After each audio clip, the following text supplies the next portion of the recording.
So I thought to start us off, I might refer back to comments that were introduced by Peter yesterday on Binswanger and Warburg that foreshadows some of what we'll discuss, as well as François' comments in the latter part of the proceedings, where he referenced the role of the unconscious in creation and recognition of the creative products.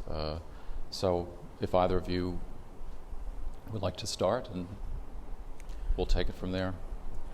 It seems to me one point that's been overlooked so far in the Symposium is that the psychoanalytic method is very analogous to Warburg's method of close attention to detail. The hair in a Roman sarcophagus and the hair in Botticelli, and that the small attention to detail is also, of course, a psychoanalytic method, that it's a different kind of listening, and any kind of social slips that we hear in conventional conversation, we overlook them and don't make anything out of them. But in psychoanalytic work, you pay close attention to the most minor verbal and nonverbal. The whole clinical teaching of Wilhelm Reich is to focus on the nonverbal, the body, the posture, the way the man comes into the room, and the way he sits down or lays down, whether he straightens the cuffs and the seam of his pants and so on. It communicates a great deal. And psychoanalytically, the emphasis on the small detail is also what Warburg has in common, and it was mentioned once yesterday, but I think it deserves a little more, the technique of Carlo Ginzburg, who looks at the single case history in depth and the minor things that took place in an Inquisition interrogation and so on, and what the man had to say, the miller, and so on. So I think that when the illustration was made, there was a reference yesterday to the position of Moses' foot. Now, I would say, in that great statue of Michelangelo in the Church of San Pietro in Vincoli in Roma on the Corso Cavour, the small detail that one should focus on and that Freud focused on was not the foot, but the finger, which pulled aside that torrent of a beard. It looks like a waterfall coming down. A masterpiece, and designed for the Pope Julius's tomb. But this indicates for Freud, and I think we can go with him on this, a ambivalence about action. It's the second time Moses came down from the mountain, and he was again enraged and thought of smashing the tablets and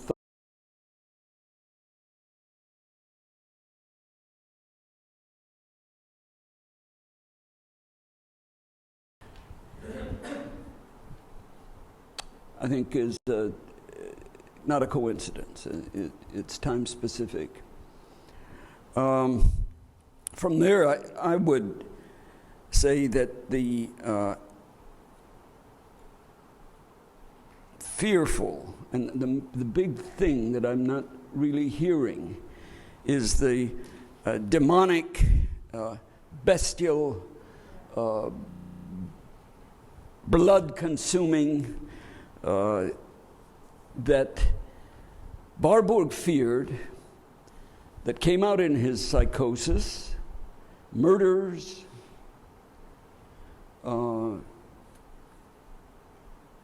kidnapping, threat,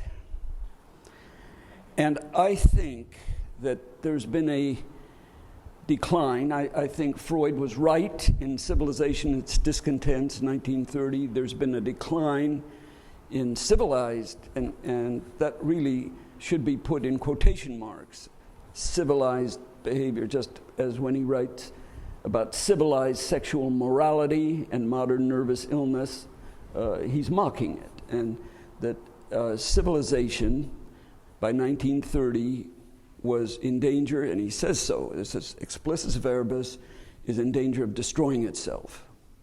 There's that much aggression. And one of the things that happened in the psychosis is that the aggression wasn't contained, it wasn't bounded, and it's really a comment on civilization. And if Freud had lived until 1945, we can only fantasy what he might have written about the state of civilization, but who are we to say he was wrong? I think there's been a decline, and I think we're on American soil now, and you may know that the American national anthem, the Star-Spangled Banner, was written by Francis Scott Key as he was in Baltimore Harbor in the War of 1812 to 14, which is the American part of the Napoleonic Wars.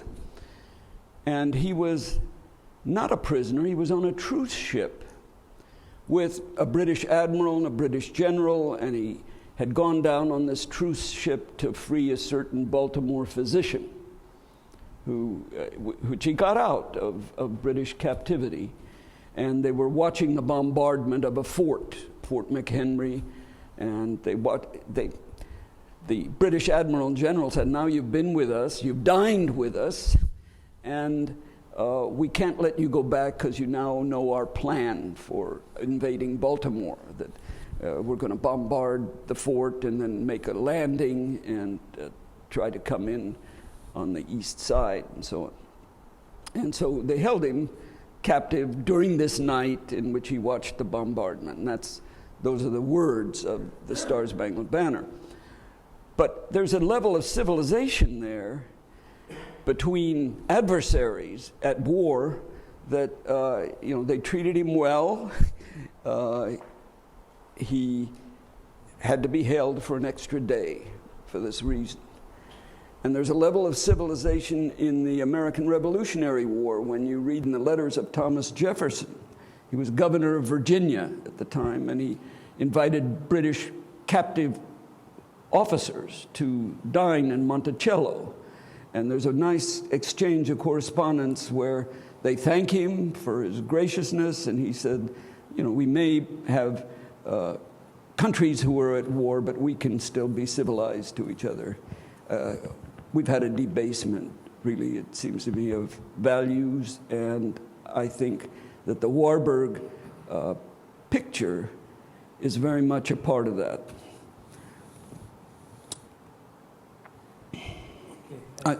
Okay. Well, I'll jump in later. Go ahead. Yeah. Okay. Well, perhaps a question for me, confronting psychoanalysis and history of art through the work of Warburg, is the common point between these two fields of investigation, of research. I think effectively that unconscious is a common point, an intersection, and we have to know how Warburg informed Freud and how Freud informed Warburg about unconscious, the dimension of creativity of unconscious, the timeless dimension of unconscious, the adimensionality of unconscious is really important in the creative process and also to interpret artistic works.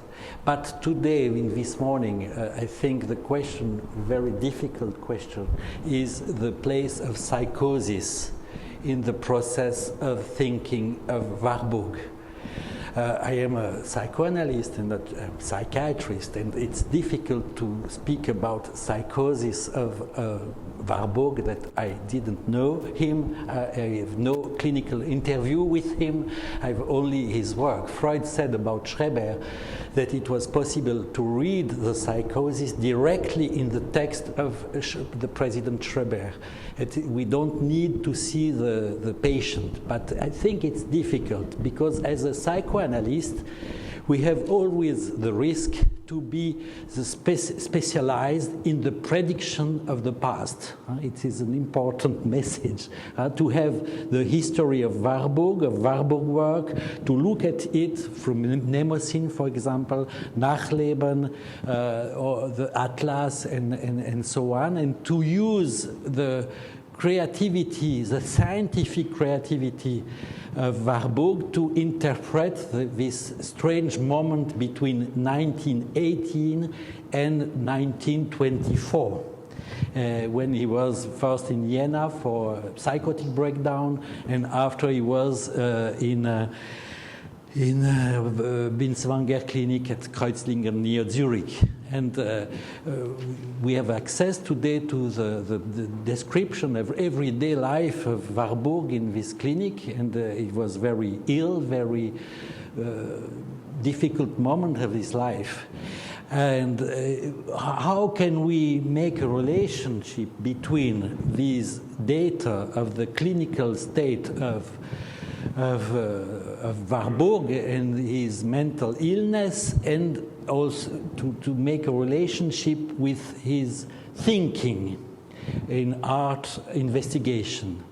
And I think it is a clinical problem, it is an ethical problem, it is also a theoretical problem to make this kind of causality, this kind of relation, but we can try to do it. But for me it's necessary to be really prudent in the construction of something between a mental state and an intellectual production. It's very easy to make the relation afterwards, and to use a retrospective projection. The illusion of retrospection and prospection is difficult. Alors, I have a point. It is important to think about unconscious for one part and about psychosis for the other part. For me, the work of Warburg after the psychotic breakdown, perhaps we can discuss about a real access to something new through the psychotic breakdown of Warburg. Perhaps I can speak about applied psychosis to investigation of art. Applied psychosis, we have to discuss about that, right? It's a hypothesis, applied psychosis. Because we can say it's a delirium. A delirium, Freud was speaking about the question of truth in delirium. The direct access to the other, too important access, too access to the meaning. Too much meaning, yes, like if a scanner of analysis of the world. Delirium and truth, it's one question, one level question. The other level is, for me, invention, psychotic invention. And Warburg created new ideas about art.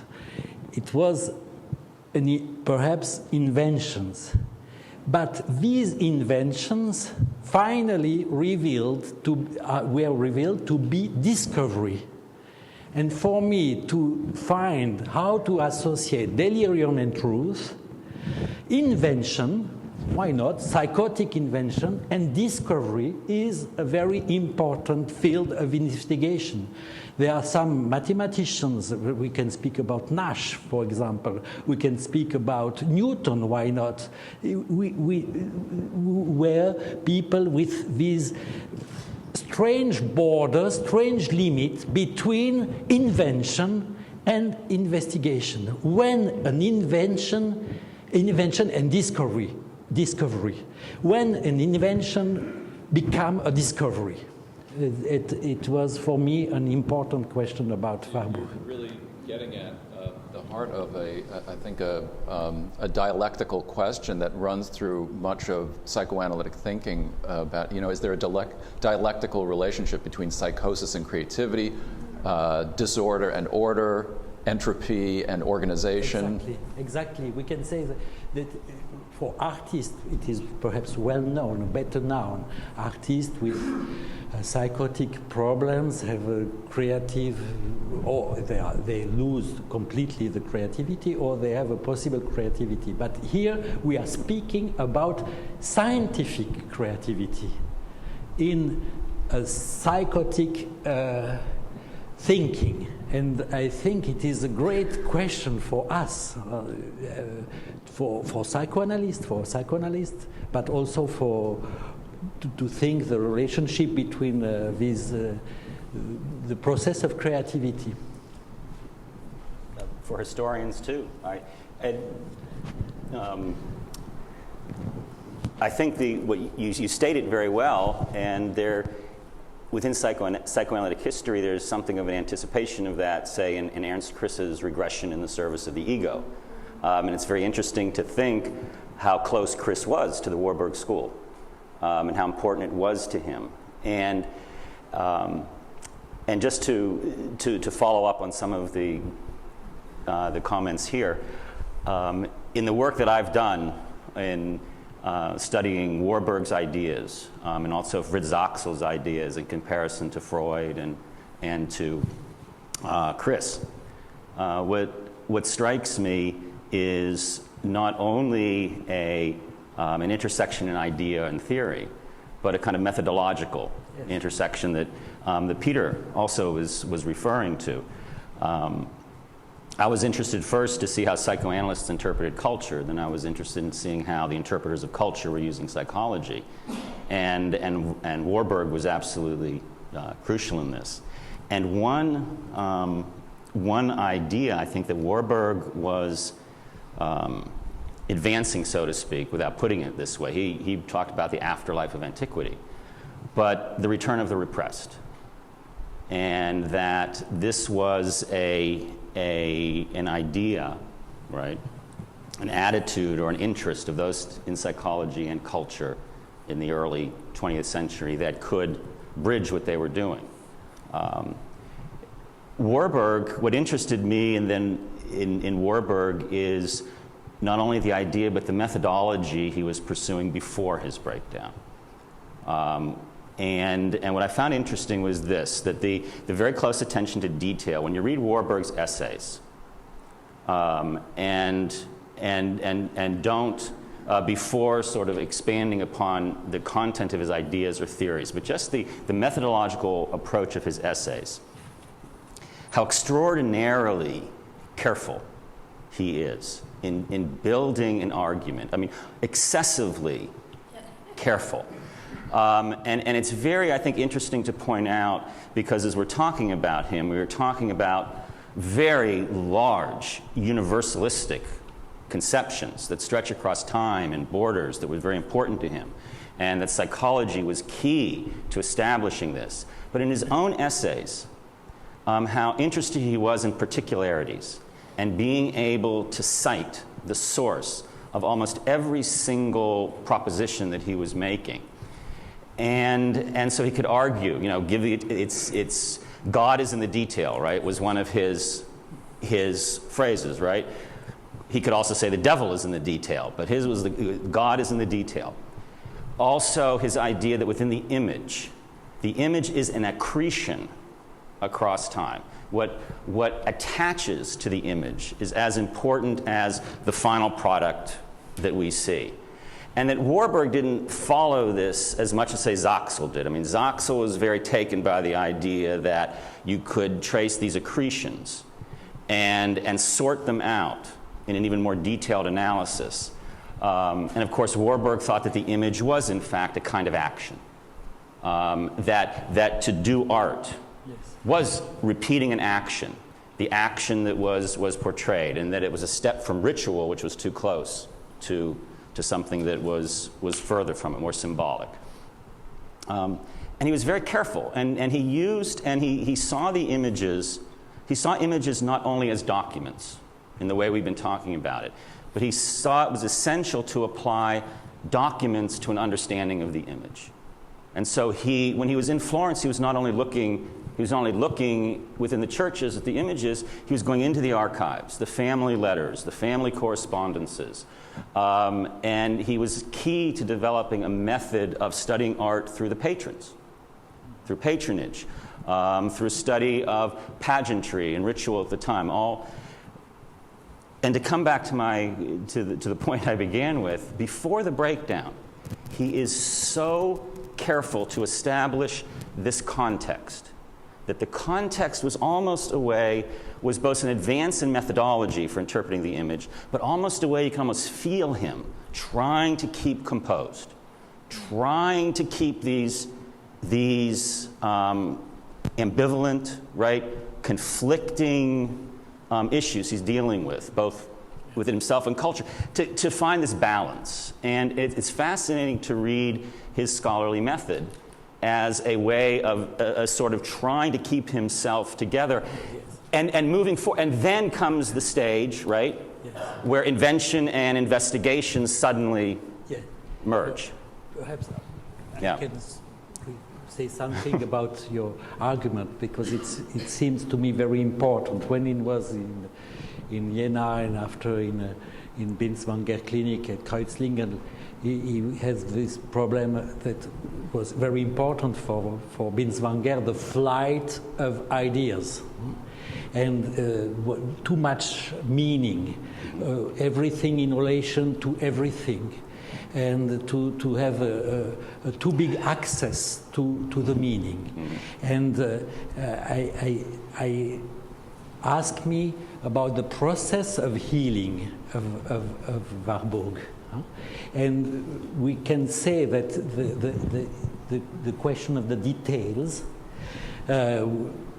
is very important, and he has something like, if we can say, a metonymic style of thinking from the part to arrive to the global meaning, starting from the part, from the detail. The God is in the detail. The idea is like he was looking for a root of himself in the detail. And we have, for one part, flight of ideas, and for the other part, metonymic style of thinking, interval, detail, the movement, the foot of the Ninfea Fiorentina, the foot of Gradiva for Freud, the foot of Moïse, moments of suspension, a rupture in the flight of ideas. And I think perhaps we can have the hypothesis that he cured himself using the interval, the suspension of the action, because he was in a flow of action, and all his intellectual work and intellectual creativity was here to stop this flight of ideas. And perhaps it is linked to get together in the process of creativity, process of scientific creativity of Warburg.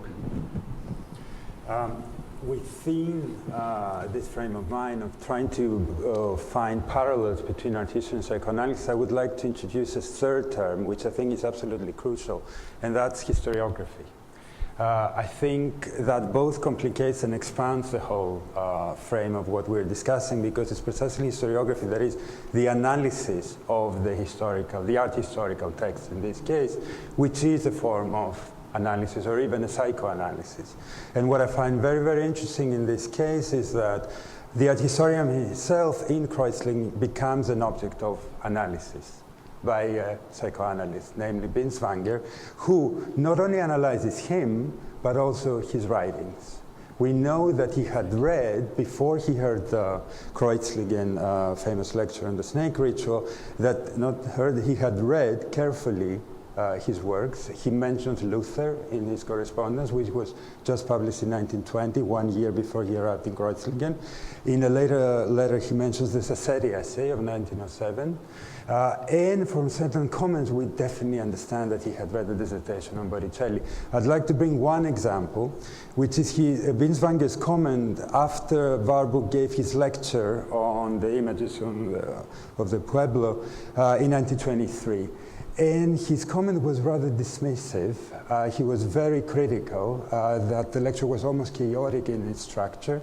Of course, that Warburg was content and it was met with success, but he had a lot of criticisms. And in fact, he mentioned something that I find very symptomatic. He says that what he does is he covers everything with so much accessory element, and he calls that Beiwerk. He uses the term, and the main events are left as philological allusions that very few people in the audience can understand.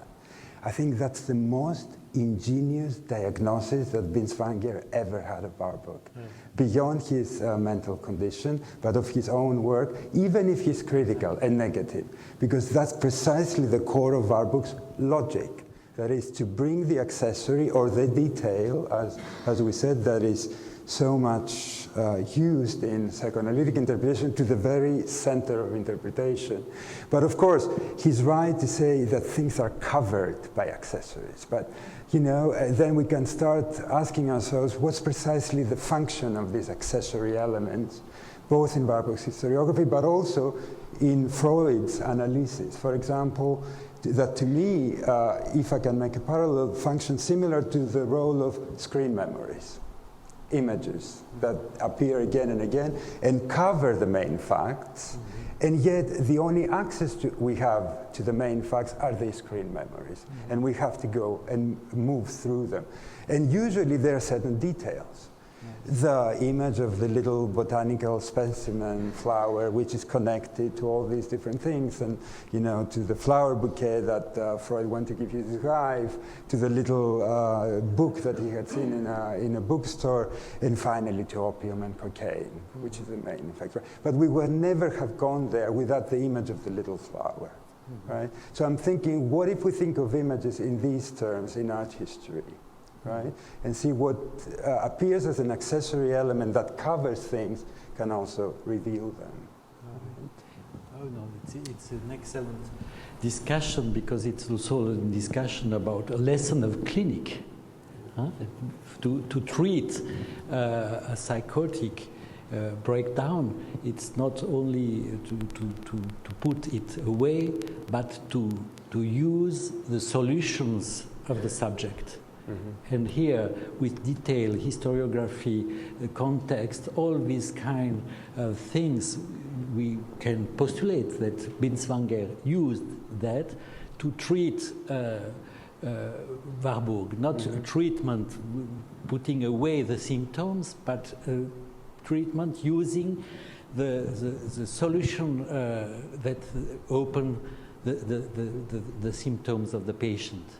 And perhaps it was an important contribution. I know, for example, that Binswanger proposed that Prinzhorn will come to his clinic to meet Warburg and to discuss with him about creation and art and so on. The big thing is that he gave Prinzhorn's book on publication in 1922. He gave it to to Warburg. Yes. This is what today you'd call a relational method of treatment. He also had Warburg to tea and to dinner with the family, which is the method he acquired from his teacher Bleuler. Eugen Bleuler used to bring patients in the Burgholzli, including Sabina Spielrein, and you find letters from Bleuler to Mrs. Spielrein in Rostov-on-the-Don about her behavior is much better today, and we had her to tea and so forth. And I think the very humanistic treatment, the reward would be you get to go for a walk with Binswanger and his son. When there'd been stubborn, wouldn't eat his breakfast. Binswanger laid down the rule: you have to eat your breakfast by 10 o'clock, and then you can go for a walk with me, and so on. Now, I question this idea of really psychosis and creativity. I don't think it's that simple. I think that Lawrence Kubi had a correct intuition when he went back past the structural model to the topographic model. And he said there's something that happens between the unconscious, which admits ideas to the preconscious, and then you can work with them from the preconscious. He goes back to the early model, and that's his model of creativity. And I think when you read Kafka, for example, who says an artist cannot be alone enough, meaning he has to go inside deeply and bring it up and work with it. Now, Warburg was not particularly creative after release from the Kreuzlingen. He gave a couple of addresses, talks to opening congresses, and so on. But there's another kind of creativity, I think, that psychoanalysis frees sexuality. And Warburg was able to enjoy a relationship with his assistant, Gertrude, and they went to Rome several times, long trips to Italy. There's a downside to that he necessarily, oh, not necessarily, strike that, that he didn't remain attentive to his family. When his wife writes, what shall we give the children for holiday? He's dismissive. Buy them whatever they want. But we have, ample record that there he was in Roma and in Italy having a very good time. And I suggest there's a new release of a sexual freedom that came out of his treatment. And the harsh underside of European culture, you remember that charming anecdote that in 1929, when the Pope signed the Concordat with Mussolini, and it meant that Catholic instruction would be given in the schools and the cross in all the classrooms in the secular kingdom of Italy, which since 1871 had been secular. There was great activity on the streets of Roma, and they told him, don't go out, it's dangerous for foreigners, you don't know what's going to happen. He stayed out all day and half the night and came back and he said, I've been studying the primitive underside of European culture for 40 years, and now you deny me the chance to see the rebirth of the primitive here in Rome. And it was, I think, what he's looking for in culture, the primitive underside. And Freud also, incidentally, found this in himself during World War I. Terrible. There was mentioned yesterday, I think it was Didi Huberman, that you could send a letter from belligerent Italy to Austria and vice versa. I don't know what his data is, but Freud's correspondence with Binswanger details how after the war, his son is still in captivity in the Abruzzi. He's wounded.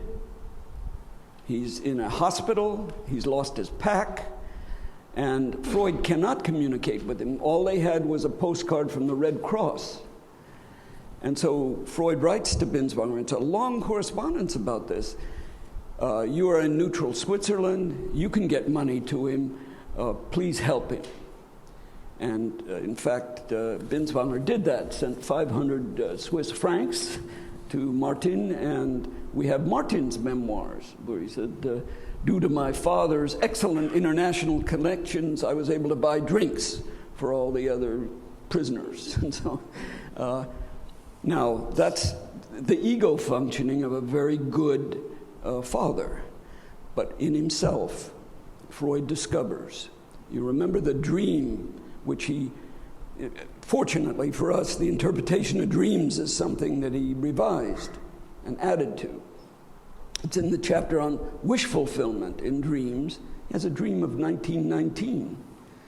Take a look at it. The text, well, the manifest, let me just tell you about the manifest content is that he gets a check and says to his wife, this is dream content, what is this, 5,000 kroner? Do you know anything about it? And she said, no. And he said, well, we received this. And association, that's what a unit sends to the family of killed soldiers, Unteroffizier. And so then later in the dream, he sees a bandaged man reach for something up in a cupboard, and he says, can I help you? And the man doesn't answer. That's the manifest content. And the latent content that he then associates to is who doesn't answer? The dead don't answer. And he dreams about the death of his son. I think this relation between manifest and latent content, you can see it in Warburg's historiography itself. That is, and especially towards his sources. I wanted to mention Freud, for example. He does not appear in any of the published sources, but so do not appear other people like Darwin or Vignoli that were important to him. So it's precisely his notes, the things that are today kept in the Zettelkästen, that give us a much more complete idea of what he had read. And they give us the background beyond what is been published. And also, to your remark that, well, he didn't do much after he came back, he did a lot. But no publication, you're right, nothing was published. But he gave lectures, he gave courses, he organized exhibitions. And also the work of Warburg throughout his life, even before the collapse, was precisely that of making research. And the research would not always lead to a publication. There are hundreds of unfinished lectures, just for the sake of research, that are there, and somebody else perhaps later will come and finish them and publish them. And building Zaxel, and building the library as well. Yeah. I also wanted to mention, in terms of its relation to Freud, that's also a big mystery, because there are very few notes on Freud in the Zettelkästen. I looked at 2 or 3, one of the Traumdeutung, he had read it, apparently, and the pathology of everyday life. And then there's this mysterious note on the margin of the manuscript for his memoirs for the Kreuzlingen lecture, that I miss Freud's Totem and Taboo. And one could think, okay, we know he didn't have his books with him at the time. Couldn't he ask Binswanger? You know, Binswanger had all of Freud's work at that time. So I really want to ask what the phrase, I miss Freud's Totem and Taboo, and which chapter? The 3rd chapter on animism, or the 2nd chapter on prohibition, or the killing of the father on the 4th? All of these issues that, as I say, Freud is somewhat a latent content in Warburg.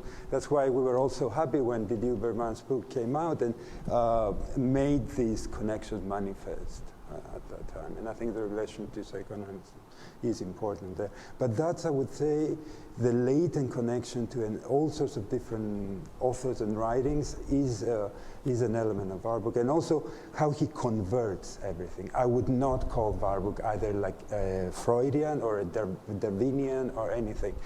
Anything that he takes from other authors, he totally metabolizes it. There's a huge distance between him, which is, I think, a thinking distance. An analogy which has to be limited. In encountering Warburg as a scholar and the methods he used, I thought of a completely different type of historian with a completely different vision, and it was E.P. Thompson.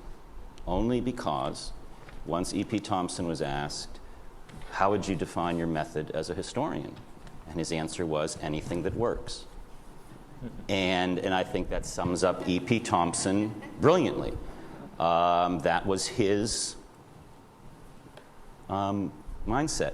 And you read through Warburg's pre-1923 writings, and even the Hopi lecture, he was willing to try anything that worked. And I think it's very, I think, significant to keep in mind when thinking about why discuss Warburg in connection with psychoanalysis, with neuroscience. I keep going back to the method. And the theories, I find, they can be inspirational. But for people who are pursuing work from different disciplines, I think it's the methodological spirit, the methodological activity that seems so crucial.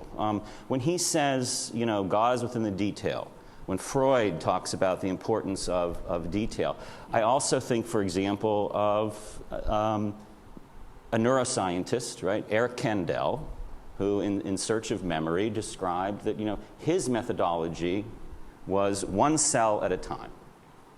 One cell at a time.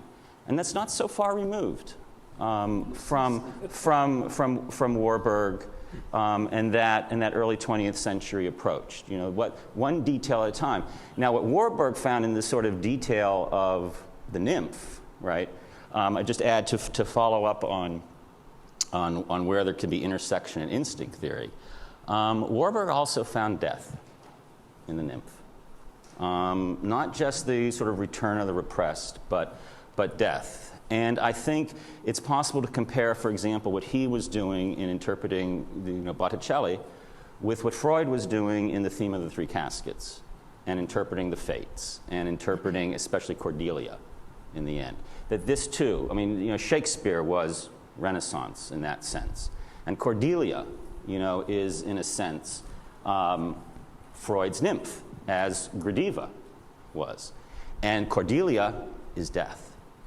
And represented very similarly in the sort of mental image, which is another issue that I thought would be interesting. Warburg's, that the image that we see is also accompanied by mental image that has to be understood. But those links as well. But methodologically, I think, yes, if one wants to build upon Warburg, I think one turns to the methodology.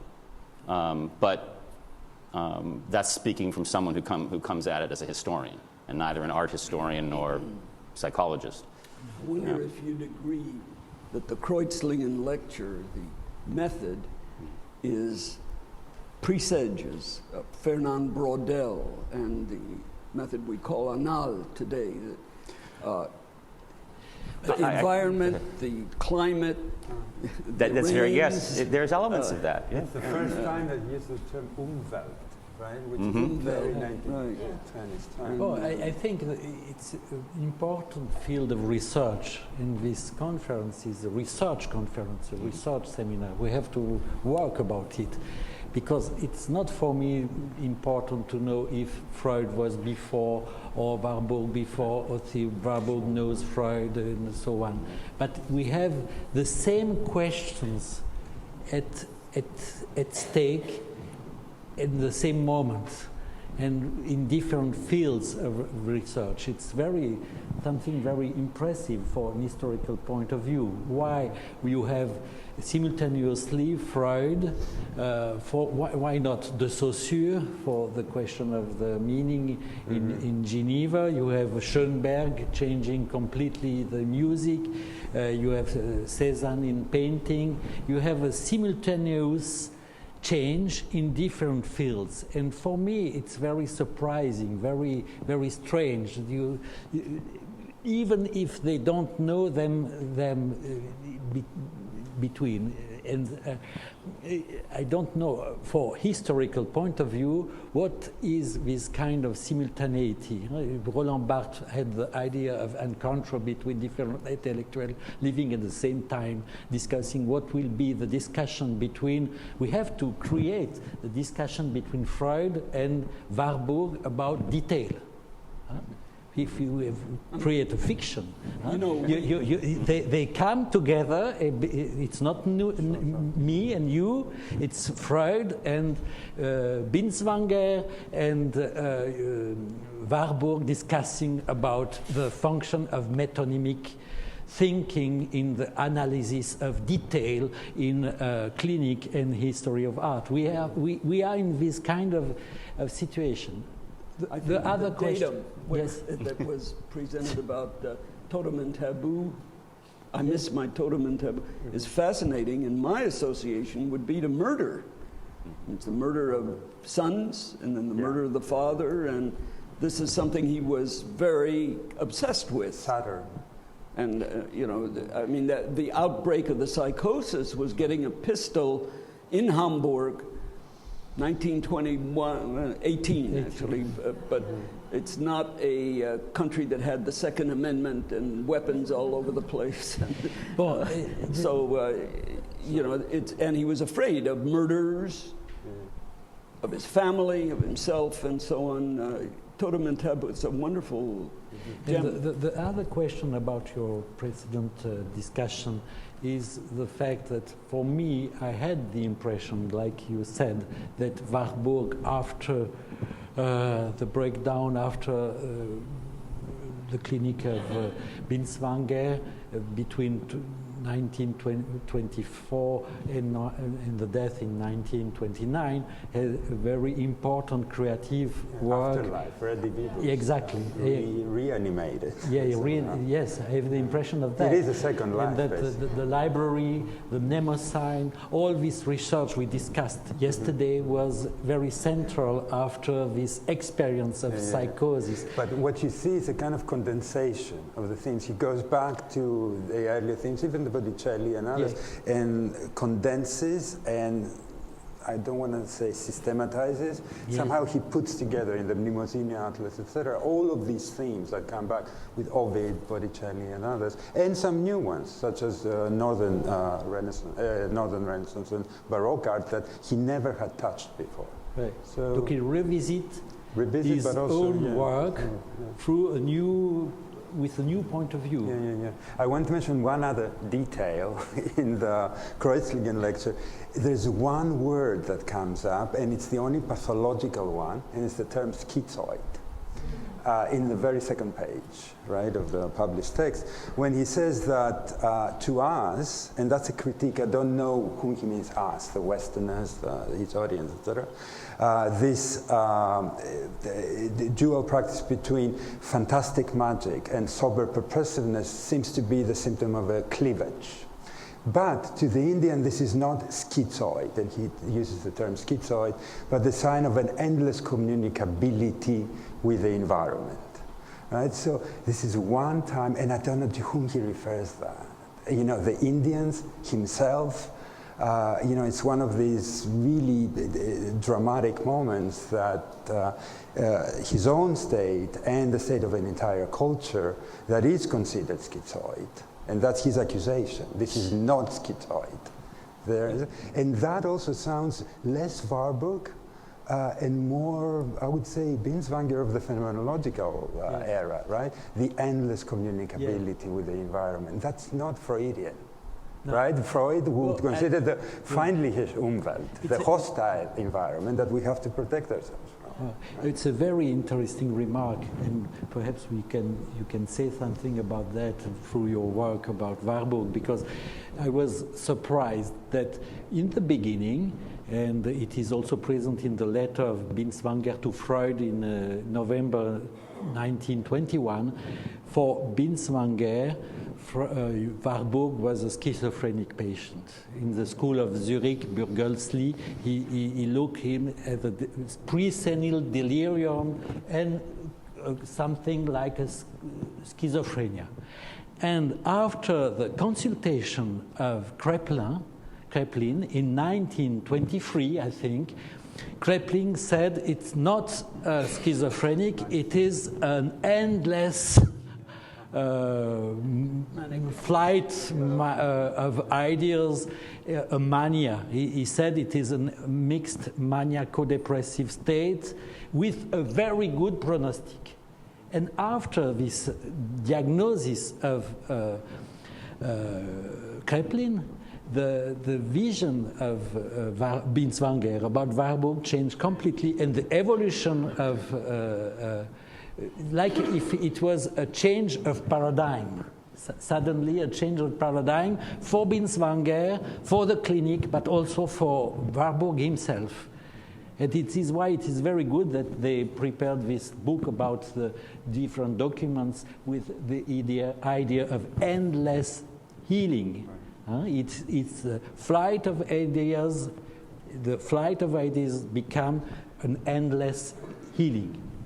But I think there's a consensus. I'm hearing a consensus that it was a successful treatment, that there's a reconstitution, and whether this is a new burst of creativity, I don't think so. I'm building the library, and obsessively building the library was a major feat in Hamburg, and the details of the architecture, and that they had tubes to send things from top to bottom and so on. A lovely build, which, do you know the Biblioteca Gian Giacomo Feltrinelli in Milan, the dome with the lights coming through?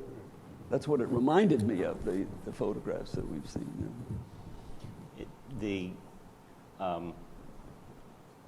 What you point to is something to focus on about his post-Kreuzlingen life.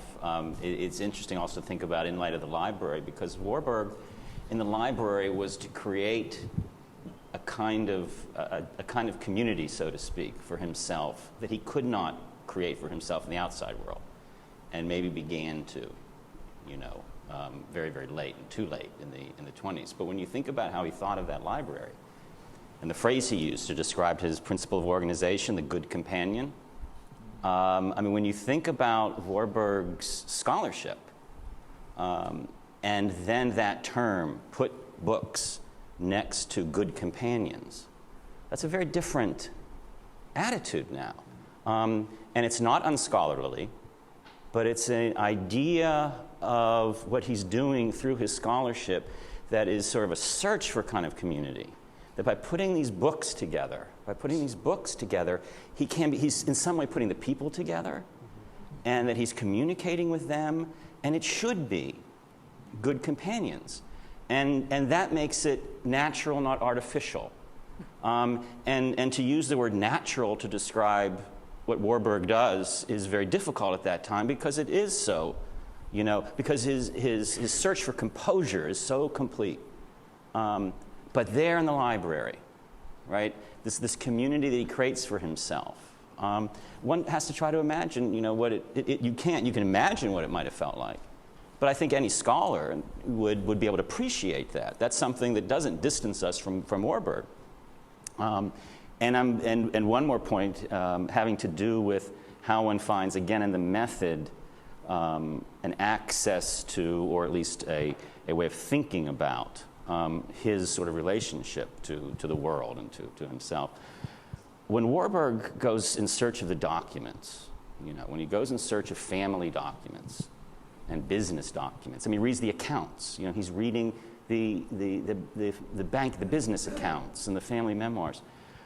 Now I'm trying to picture Warburg handling the documents that were written by or being in proximity of the documents of the people that created them. And when he spoke about the artist sort of reviving antiquity, for him he thought that the artist was putting himself in some kind of danger, so to speak. That there could be some kind of spark, right, that would set something off, that there was some ego issue that could resolve. Well, now Warburg is with these documents. And I just try to picture myself, all right, now, again, methodologically, right? He's putting himself into proximity with these documents. What is going on when he does that? I have no idea. But he was very, very intent, right, on being with the documents. And I think that was something that was even very different from other art historians at the time who emphasized the same kind of procedure. Are you almost implying that there was a self-healing strategy in this behavior? Perhaps. I think that it was a self-healing strategy. Yeah. But I think also that Binswanger used the self-healing strategy of Warburg. This is very important. Perhaps the documents, the metonymic interest for details, the metonymic style of thinking, the question of movement, of inhibition of movement, as we discussed yesterday, is very important for Warburg himself to stop something which is in the too much excitation, too much psychomotor excitation, excess of the living, excess of meaning, excess of signals of the body, perhaps. And for him, perhaps, the document was like a rupture. But I think it also was a risk he was willing to undergo in some sense. In other words, a risk he had to take. Again, speculation. Yes, in other words, the two aren't, they're not opposed interpretations. But to undergo healing, you have to take a risk. Yes. And there was always just as in the image, as healing for the artist entails a risk.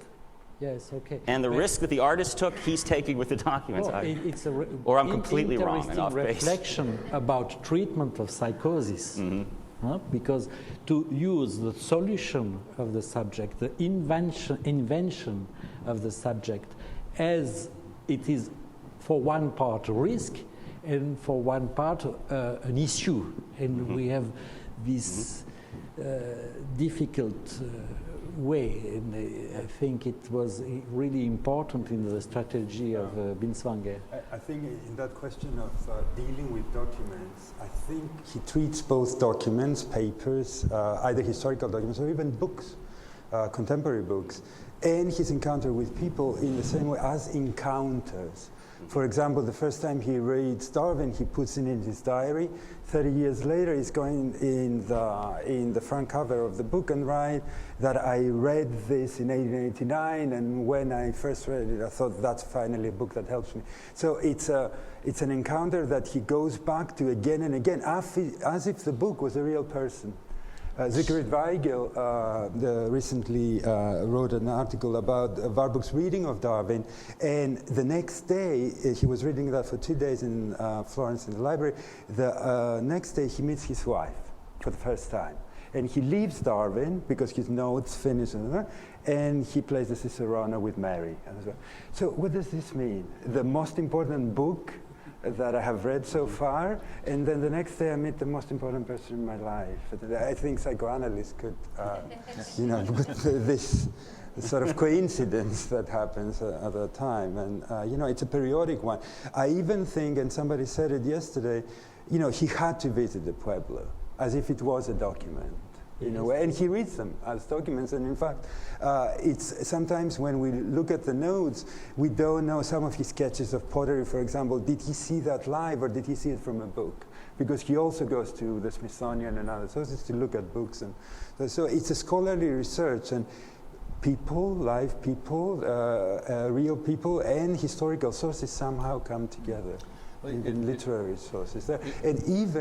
And that would be the most extreme argument one could make, is that his visit to Kreuzlingen and Bellevue somehow ultimately acts as this encounter with the very things that he was researching his entire life, that is madness, irrationality, etc. I'm not saying that he pursued that visit, but in the end that's how it functions. There's almost an implication in what you're saying in terms of his encounter with books and objects, that almost a retention of the ability to animate the inanimate, that is a quality that people like Greenacre attributed to highly creative people, that what is so immediately available to us in early childhood, to sort of take the inanimate and in some way make it animated, or to anthropomorphize, all living things.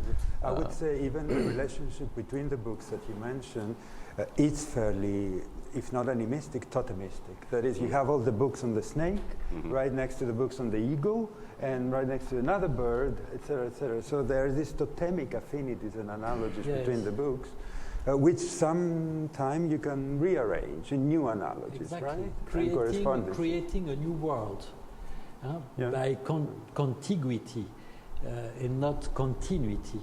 introducing a discontinuity, because what is surprising with Warburg, in the library of Warburg, in my impression, is that it's not a psychotic confusion. It is his introduction tensions, rupture, contradiction, details in the process of the organization of the library, also in the iconology. If the image was a stop, an open question, an enigma, and not a source of confusion. And perhaps in the process of healing, it was a decisive moment when it was not in the flight of ideas and confusion, and he opposed something which is suspension, fracture, tension, rupture, contradiction. And it's the way, it was his way of breaking what he thought were artificial, even unproductive boundaries between disciplines. I mean, the catalog of the good companion meant, as a methodological result, is that books from entirely different disciplines were going to be found next to each other. Yes.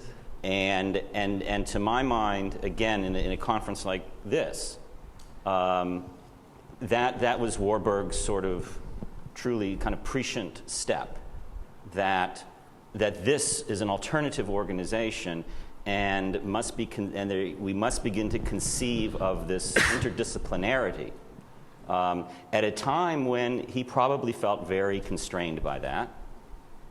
There was no clear method forward, although in a few years Freud would found imago, psychoanalysis applied to all of the Geisteswissenschaft and all the humanities and social sciences. But Warburg himself in that library was his way of trying to create a framework for doing what so many people now across disciplines conceive of as, necessary. Yes. Yeah. But the question remains, why these kind of solutions of invention were finally discovery? Right. For me, it's very mysterious. From invention to discovery. I think one of the things that we want to pick up about the treatment, I think it was successful, and I think it's significant, François, what you point out, that Binswanger was quite pessimistic. He said, in fact, it's hopeless in 1921, and that there's a move.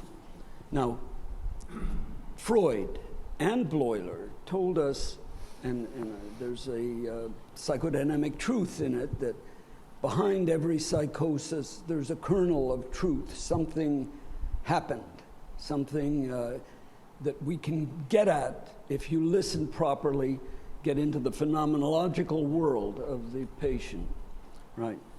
Now, one of the things in his delusions was murderers,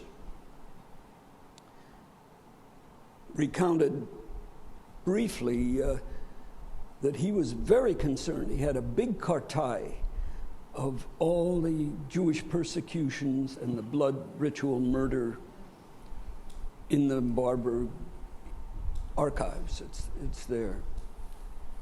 And one of his charges against Binswanger was he wants to murder the Jews. Comes up several times. And I think this psychosis of murder, and in the delusions in Kreuzlingen, he says, this male orderly is the one who poisons me every morning. This idea that his family is in another pavilion in Kreuzlingen and being tortured and held captive, and even on these walks with Binswanger, he would walk up to the other pavilion and knock on the door and ask for his wife Mary, and so on. So you've got a reemergence in life of some of these early fantasies, and they get. I think it was a phenomenological treatment of a person that was successful, and you can see Binswanger working with him as a what strikes me when I read the clinical history, put together wonderfully by Davide Stimili, who should be here, in fact, and he has published that history in Italian, French, and in German, is the extreme ambivalence, indeed, towards the analyst, towards the treatment, right? Sometimes he's devil, sometimes he's the healer Asclepius, which is inevitable, right, in every type of treatment there. And then there's a very amicable correspondence after he returns to Hamburg at that point. And I think that all of these fears somehow don't get resolved, but somehow the object that embodies the ambivalence is basically the snake in the lecture. Right? The snake is both a healer and the awful snake that belongs to the fire. And he changes. In that film yesterday, yeah. There are some wonderful snakes, but they're not rattlesnakes from. But what was wonderful in the film is that was an image of the actual Kapelle in Kreuzlingen that has precisely the representation of the brazen serpent, and we know that he in fact visited the chapel and he saw that. But it's interesting how this little object, again, I don't want to call it a detail, but this small can not become the cause of all evil or good, etc. But everything can be condensed to it and somehow present some kind of resolution through that lecture, which is not an exactly snake ritual. The editors called it Schlangenritual, but it's just on images. Yes, but the writing of the memories by Schreber was a solution for Schreber. The conference about snake ritual was a solution for Warburg. Sure. But we are at the end of the roundtable, I think, but perhaps it will be a possibility to do another roundtable about transference, because if we are talking about clinic, it's also the difficult question of transference in psychotic patient. And here it is a transference with Binswanger and the clinic, but also transference of Binswanger with Freud and the question of the multiple correspondence. And it's a lot of people included, like in the culture. We find the same inclusion of the thing in another semantic field. Well, it's a wonderful way to end the roundtable, to pose questions for the future. And we're going to have the question period in the afternoon. We're going to take a 15-minute break, and then the memory roundtable is going to convene. So thank you all for being here.